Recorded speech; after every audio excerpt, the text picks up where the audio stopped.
Here we see a student's work that's done a really good job.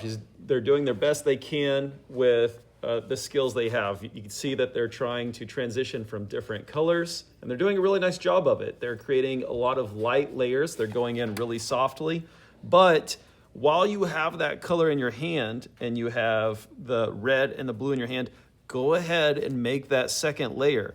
And so if we'll just do a soft layer that pulls even further over here onto this red and then gets darker and deeper here in these shadows, then that's gonna really make this pop. And then I'm gonna let that fade off, and I'm going to turn this on its side, the red, and I'm going to pull that on top of the blue that I just laid down.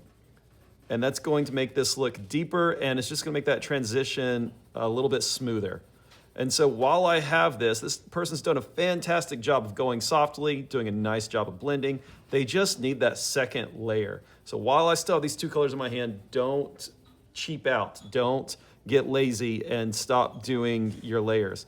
I want to come in and make that second and third layer onto these, really smoothing it out. And you can see how this transition now is just a little bit more solid than this transition down here, or this transition up here where we're still seeing this. So right here, I could come in, which this is not the same red, so it's gonna look a little different, but I could come in and I could just add another layer, and that's going to make that soft transition work a little bit better.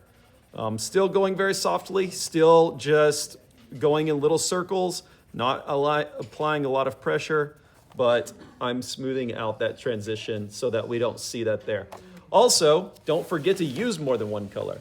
This student here has done a great job of coloring, but they're only using one colored pencil. They're only using one red. If they'll come in with that deeper red, and they'll really start to create some of these shadows, it really makes the lighter red pop. And so to have something be bright and something to stand out, it needs to have dark things around it.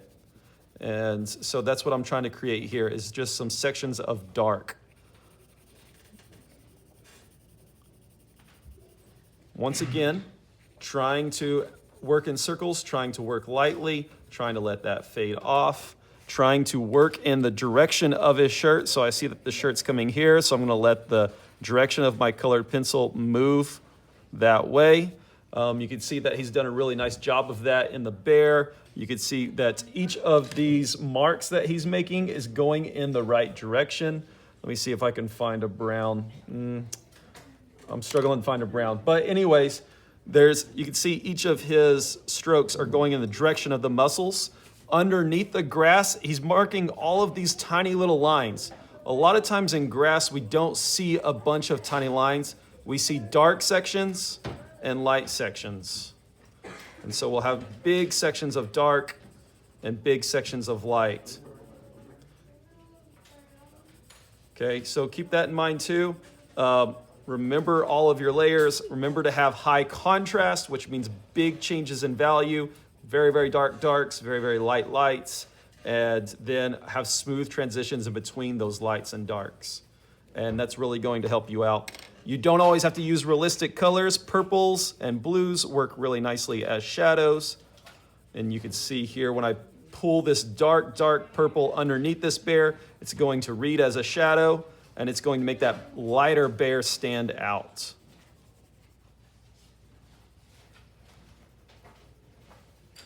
Okay, you work on your coloring skills. Take your time, add the layers. Where it needs to be very, very bold, you can even press down hard and make sure that your pencil is sharp, and that can really allow the really nice line work that you want to stand out. You can make it stand out by pressing hard, keeping everything else around it soft. Okay, it's okay to have textures in your drawing, but if you don't want there to be textures like in this water, make sure to have your pencil on its side, be working in circles, be working in several soft layers, and make sure to take the time to go over it several times. All right.